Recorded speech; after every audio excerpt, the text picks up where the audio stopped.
Just an insane finish here at Nashville Superspeedway. And Joey Logano, welcome to the playoffs. How confident were you that it would actually react and have fuel in it on that final overtime? It's a good question for Paul, but I know into 3, my fuel light came on and it stumbled across the line, so that was definitely all of it. But so proud of the Shell Pennzoil Mustang team. It's been a stressful few weeks trying to get into the playoffs, and being able to win here is huge for our season. So felt great to get that. Boy, that feels good, Marty. I'm out of breath. You know, we had it won off of 4, and then the caution came out. I was like, oh my God, but you can't pit. Like, you kind of got to go for it. And boy, it was close, but you got to give a lot of credit to Roush Yates, not only building horsepower, but building fuel mileage. That's what won today. Joey, knowing this was your shot, what were you willing to do to keep Tyler Reddick behind you?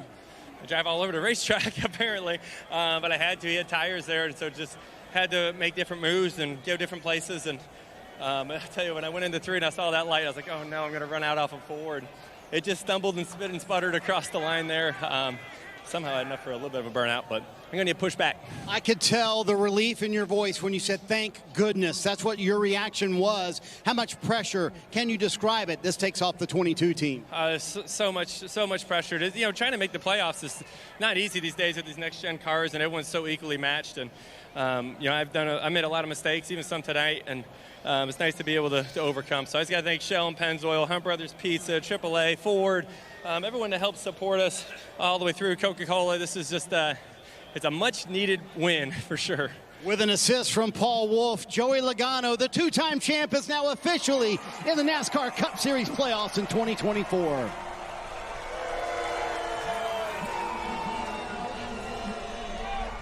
Tyler Reddick ultimately finishing 3rd. Looked like you had the momentum there on the last lap. Could you have done anything differently? Everything, yeah. It's very disappointing. How do you deal with the disappointment and the frustration? I'm trying my best, Kim, but it's tough. It's tough. I'm trying to keep it cool at the moment. I'm really upset about how that ended. You did tell me, though, this morning that this team needs to start putting together top 5 finishes, and it needs to start today. You got that. Is there a positive thing you can look at today? No. All the good cars ran out of fuel, and we were in position to pass 22. Hadn't been good all day long, and you didn't get the job done. So. Kyle Larson drove back to 8th. I know that's not what you wanted today. Walk us through what happened on that first overtime, Kyle, and you were racing Denny pretty hard all day and then got him to in turn 1. Yeah, I got in hot on that restart and just got myself tight and up the track into Ross, so hate that. And then the next one I got just kind of out of shape through the gears. And then we ran out of fuel after that. So, salvaged the top 10, but disappointed. But, okay, with you getting a top 10 there, I didn't think that was possible. So, just, bummed, but, just hate that. You rode Denny pretty far down into the corner there. Were you trying to send a message, and did that just not work out well? I'm just trying to race for the win. Was hoping to kind of get him out of shape and get me some clean air to the bottom. I knew being second row, you're kind of in trouble. So I was going to do what I could to just get him washed off the bottom. And, ended up getting myself tight and into Ross. So, like I said, I hate that for Ross. But just doing what I thought I needed to do to try and give myself a decent opportunity to get some clean air and give myself a shot to win. And then running out of fuel. I mean, you knew that was a possibility, and then having the whole field bear down on you.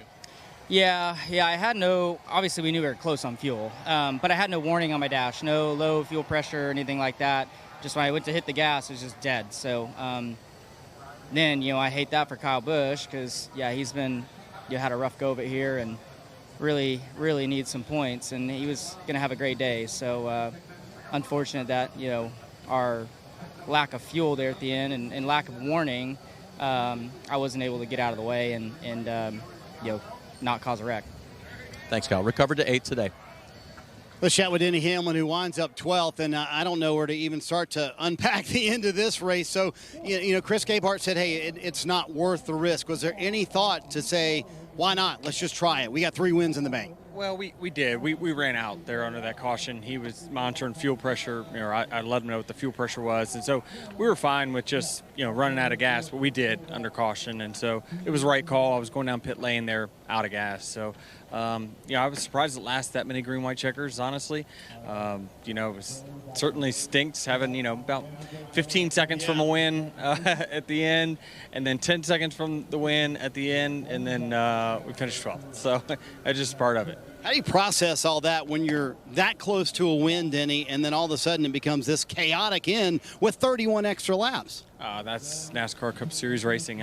Once you get one of these green, white checkers, it's going to be chaos, and everyone's just going to run into each other, and it's just part of it. You know that there's multiple green, white checkers coming, and certainly when we're strategizing for a race, you can't really predict for that. So we just needed Cindric not to spin out the first time, and then this would have been over. But it's just part of racing. I know you don't want this thing between you and Kyle Larson to become a thing, Denny, but it obviously crops up every week. And Chris Gabehart to tell you on the radio, hey, calm down. We have a car that can win the race. What was your take on the way he raced you? Oh, I thought it was fine.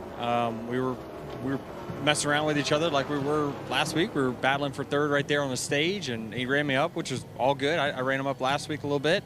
And then on the restart with the 22 was mad at me, but the 5 tried to clean us out there, and I think he tried to clean us out at the end there, and then it got the 1. So it all worked out. And Denny has been very clear on his podcast and in all his media interviews. Hey, I just think everything that I'm doing with Kyle Larson, good, hard racing, in his opinion, no different tonight. Zane Smith comes home in the runner-up spot. You said it's good, but it stinks. So do you look at this finish as a missed opportunity or something very positive for a team that needed some oomph? Definitely be there on what you said.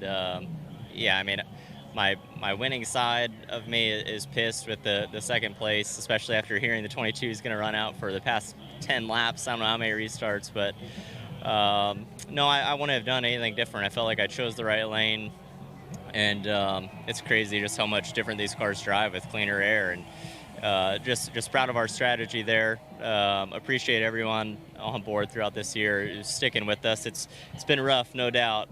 So just appreciate everyone at Spire Motorsports, of course, Jockey Outdoors. Having Luke Bryan on the hood this weekend is awesome, but of course our other partners, Focused Health, riding with us every single weekend and sticking through it. So hopefully get them some good finishes as well, but obviously and Better Well Care. So many partners I need to thank, but you never know how many more opportunities you're going to have at a Cup win. So we'll be thinking about that one, and of course it stings when you see him shaking it, thinking he's going to run out right at the line, but just short. But obviously proud of a second place. Top 3 in the Cup Series is awesome. So just proud of our day. Well, best finish of the year for Ryan Preece. And at the end there, you were lined up. What did you need more of to try to get that victory? Probably be on the bottom. My car taking off on a restart was a lot better in the bottom lane, but I didn't want to put myself a row back. So, at the end of the day, I'll take that result from what it potentially was going to be. And thanks to the 41 team, Stuart Haas, Ford Performance, Haas Tooling, Mohawk Northeast, United Rentals, big supporter of mine, racechoice.com, and Morton Buildings. Without support of them, I'd be sitting racing a modified at a short track. So definitely appreciate it, and hopefully this can help build some morale. Chad told me this morning he thought the switch over to the Force setup would be beneficial to you today. How different was it? How much better was it? Yeah, we've been trending in that direction, and it's definitely a lot better. Where there's just little things that we're working towards, trying to get it so I like it a little bit more. And but yeah, no, I think between New Hampshire last week, this week, we're trending in a good direction, and that's positive when you're coming into the summer months. Well, and you've bet on yourself in the past. How much is every week racing for a job for you? Put food on the table for my wife and my kids, so this helps a lot with that, and trying to. I came down here, I did everything I did in 2017 and moving on, obviously with JTG I was just a short track racer trying to make a living at a national level, and I'm not done doing that. Great top 5 today for Ryan Preece. Hi, I'm Parker Kligerman. For more access like this from Pit Road, be sure to click and subscribe to the Motorsports on NBC YouTube channel.